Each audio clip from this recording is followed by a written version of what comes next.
Hello, hello. Well, I tried something new. I hope that worked with the music countdown. So, welcome everyone, and thank you for joining me today. I am your host and mindset mentor, Lou Perica. So, today I'm going to be sharing with you the secret of setting the right kind of goal. So if you haven't changed much in the last few years and you just know there's a feeling within you that there's more to you, but you get a little frustrated because you're not sure what to do next. And then what you're going to learn today will help you not only right now, but for the rest of your life, setting goals that will grow you and your business. So I was looking back on my notes and I noticed that I did this particular training on goal setting back in January. This is when I started my live trainings. And I thought how interesting, right? Because typically we set goals in the beginning of January, and then over time we just kind of forget about them. So here we are in August, and I thought this was a great time because we should always be focused on our goals, and it's not just in January. So if you're tuning in today or if you're catching the replay, you're going to be ahead of the game, right? You don't have to wait till January. Your goal should always be top of mind. So this training is going to help you understand the power of setting the right type of goal. This is one that inspires and excites you, a goal that keeps you focused so you can start creating the freedom in all areas of your life and live the life that you want, live the life that you love. So, setting a worthy goal is the first step my clients learn. They get very clear on what they want. They get emotionally involved with their goal. And you're going to hear that word quite a bit, emotionally involved with their goal, which keeps them focused and causes them to take inspired action, which ultimately leads to their significant increase in income, joy, clarity, health, relationships, and living a more meaningful life. So when I used to set goals, I don't know if I was ever really taught the purpose of goals. I just did it because everyone was doing it, right? I remember we would always take a class, um, business planning or something like that. And every year we'd take it, and every year we'd all take copious notes. And then I'd go back to my office after whatever a 5 hour class, and I put those notes in the corner of my desk, never to be touched again for the most part. Maybe I might peek at them every now and then. But the purpose of a goal is to grow you. It's not about the getting. And this is really important for us to understand. It's who we're becoming in the process. So we are the cause. The getting is the effect of the person we become. And this is part of the universal law of cause and effect. We are the cause. The person that we become brings out the getting of the goal. So choosing a goal you've never done before causes you to draw something out of you that you didn't even know existed. And if your goal is not doing that, it's not the right type of goal. There are dormant abilities waiting to be expressed through you. So here are some reasons why real estate professionals struggle with setting the right type of goal and achieving their goals. So number one is not being clear and honest in what they really, really want. And what holds us back is our beliefs. We've probably heard this time and time again, and I've learned the real truth behind that. It's our limiting beliefs that hold us back. And if we don't believe, then we don't believe we can do that.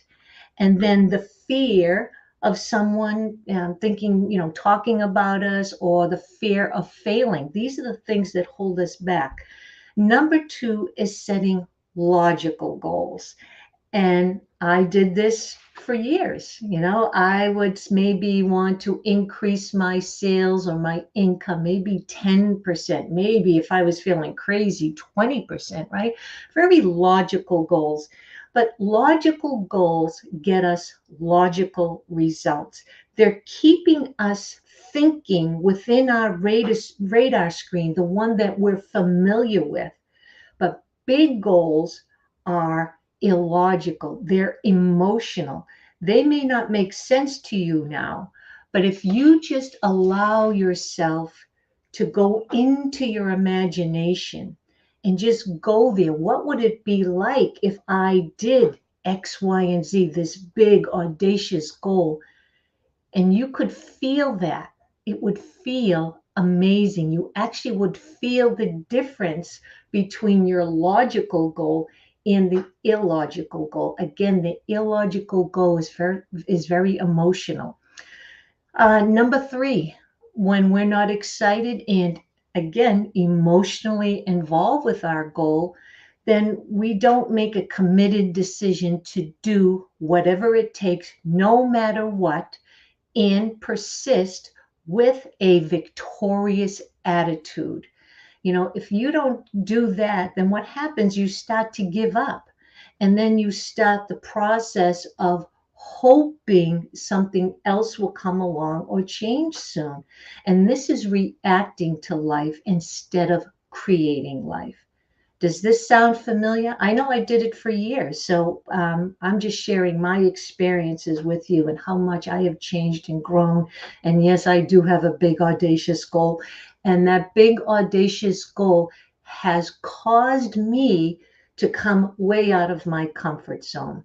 It's caused me to do, YouTube videos or Facebook Lives. I would have never done these types of things before, but my goal is something that I've dedicated my life to. And come hell or high water, I am going to work my way towards my goal, and I am becoming that person.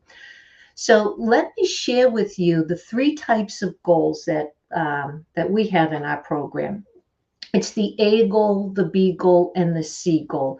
And I'm going to share with you what each one does for you. And then you can compare and see why the power is in the C type goal. So, number one is the A type goal. Now, this is something you're very familiar with. You've already done it. It's a safe goal, right? There's no growth, there's no inspiration, there's no excitement. It's typical for the same goal to be recycled each year, kind of like what I used to do.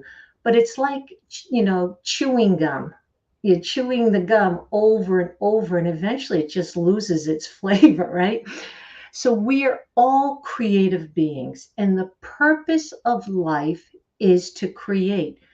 When there's no inspiration, we're not provoked to take action. We've accepted our comfort zone. Eek. There is no desire to grow. And I can tell you, I speak to a lot of people, and I know this is where the majority is at. It's like living the same year over and over. And we will never get to second base if we keep our foot on first base. So that's the A type goal, is doing something you've already done before. Again, no growth. And the purpose of goals is to grow. So the next type of goal is the B type goal. The B type goal is a semi safe goal, and it's still logical. It's a goal you may have never done before, but you know it's attainable and doable with the right tools. You think you can achieve it. It's a goal that is in your current level of thinking. That is very key. It's a goal in your current level of thinking that you think you can do. If you improve your habits, maybe you time block and you stick to your schedule. Does that sound familiar? I'm going to do X amount of calls, and at 9 a.m. I'm going to practice my scripts. At 10 a.m. I'm going to do follow-ups, yada yada yada, right? All sounds very familiar. But this is a very mechanical way of achieving a goal. And typically it's push, push, push, and do type of thinking. And after a while, we start getting bored. We may have been excited in the beginning for the first couple of months, but in time, the feeling wanes and it's no longer gratifying. And what happens is we default back to our habitual way of thinking and behaving. So, number 3, is the C-type goals. This is where the adventure of life begins. It is a goal you've never done before. This is a goal that excites you and scares you at the same time. It's kind of like buying a ticket for the roller coaster. You want to do it, but you're scared. And this type of goal you may have thought about in the past, but it was probably so far out there that you totally dismissed it because maybe you didn't believe it was doable or that you could do it, or maybe the hows stopped you, or how am I supposed to do that, right? So the C type goal stretches you, and this is what we want. This is a type of goal that requires taking a risk to bet on yourself. When you challenge yourself, you bring more of yourself to the party. Again, it causes you to pull something out of you that you didn't even know existed within you. And this is what a worthy goal is designed to do. The word worthy goal you may be familiar with in Think and Grow Rich, right? With Napoleon Hill. He talks about a worthy goal all the time throughout the book. So a worthy goal is going to take you out of your known into the unknown, beyond what is logical, beyond what you believe is doable. And this goal invites you to think differently. The serious consideration of this goal starts to pick up momentum. You start using your imagination, right? And the imagination is the workshop where ideas and desire take shape. The imagination is a miraculous gift, but we've learned to suppress it because we've learned to be realistic and to be logical, and we're not using the power of imagination. How do you get a goal? You must go there. You must go somewhere else, not where your current level of thinking is. And this is what the imagination can do for us. You must get emotionally involved with the idea of this goal, and you must make a committed decision that that is where you're going. And this is when the hows start coming into play. The reason we don't know the hows is because we haven't made a decision. It's almost like when you're working with a potential home buyer and somebody wants to buy a home, but they don't have the money. So what we say is, well, you don't need the money. And they're like, what are you talking about? I don't need money to buy a home. You don't need the money until you've made the decision that you're going to buy a house. And this is when all the hows start showing up, because now we're opening up the flow to let ideas come to you. How can I get the money? Where can I get the money to put down on a down payment on the home? Same thing with your goal. Once you make a committed decision, I'm going there no matter what. You made the decision. Now the house, the ideas, the people, the opportunities start to flow to us. So, but the first thing is deciding what you really, really want. And here's what you can do. So I help people because a lot of times people don't know what they want. I know when that was asked of me, I didn't know what I wanted because I thought it was selfish of me to think about me. It was selfish for me to think about my wants, right? So I never went there. So this may be, you may be very similar, right? You didn't put yourself first. You're always putting others first, or you just followed along with the group, right? We were sheeple. So you never took the time to really think about what you really wanted.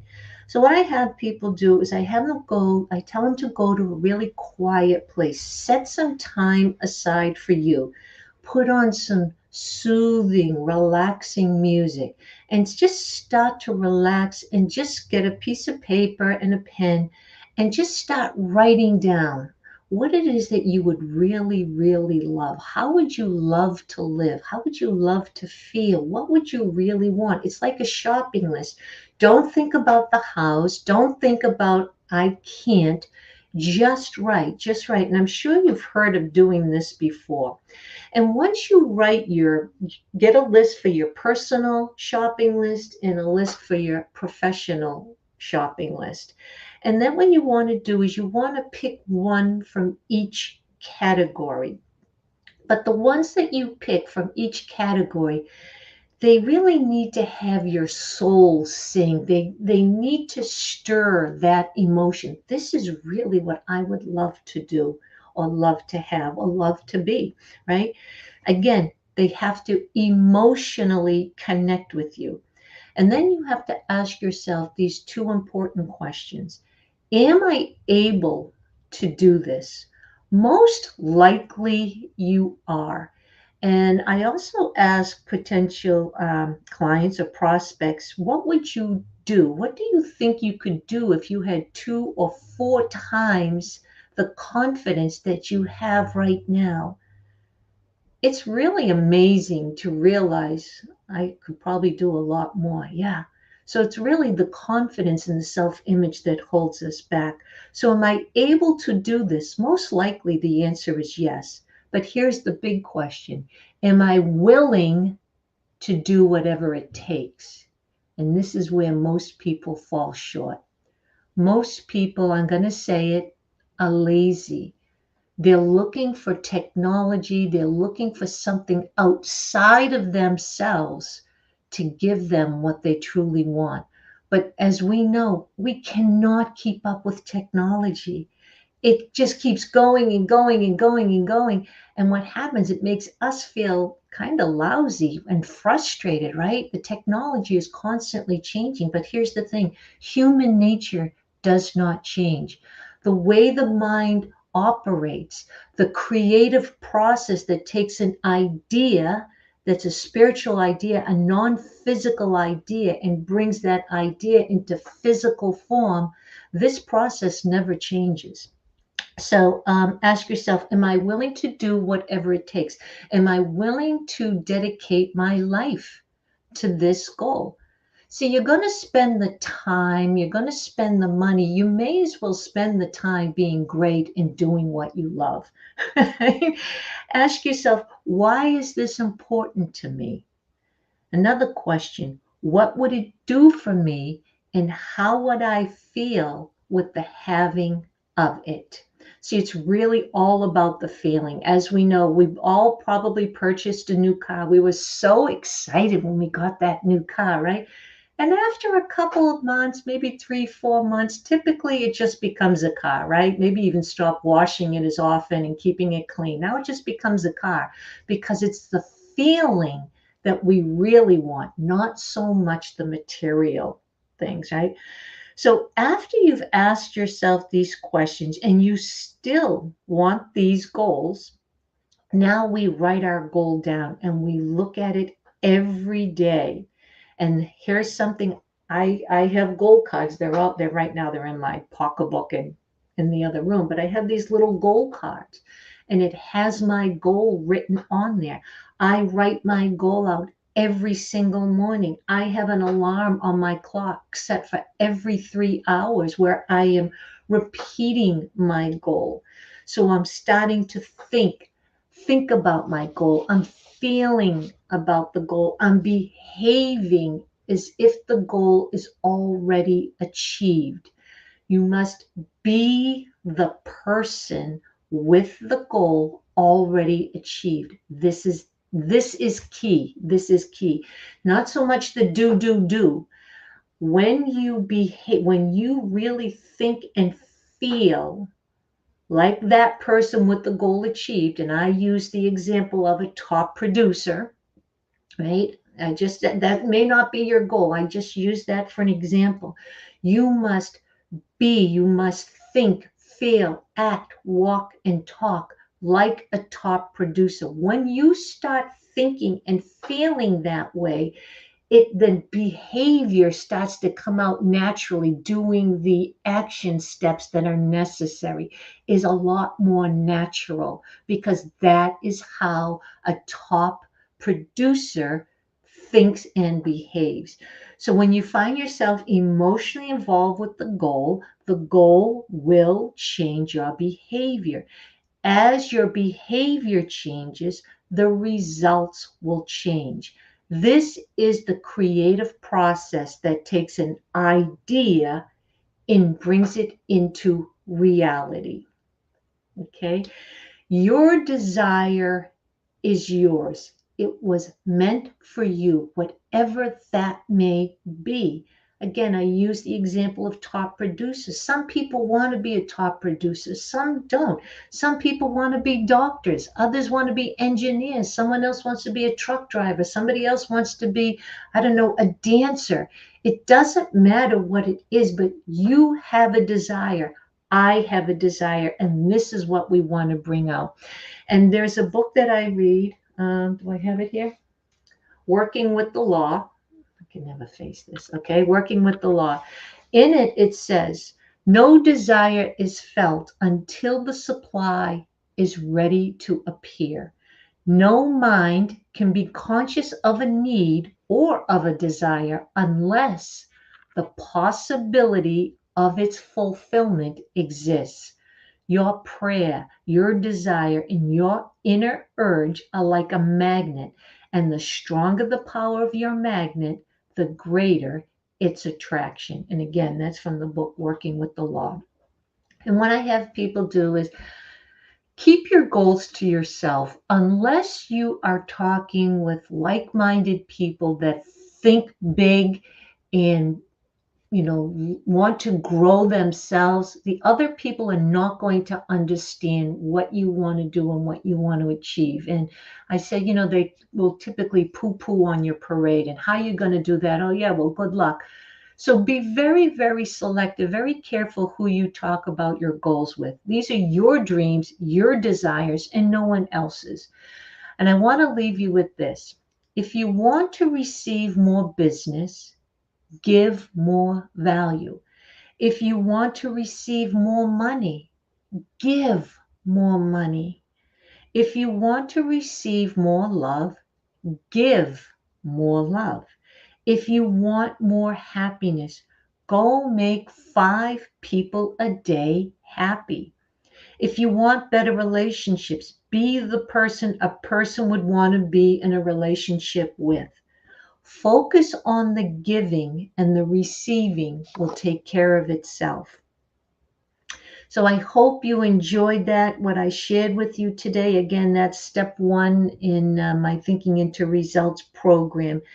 And I typically all the trainings piggyback off of one another. So last week I talked about what was the Change Your Rules for Personal Success, and it was based on this book, U Squared by Price Pritchett. If you'd like a PDF of this book, just reach out to me and I'll get that over to you. It's a tiny book, but it's extremely powerful. All right, so I thank you again for joining me today, and I will see you next week. Take care.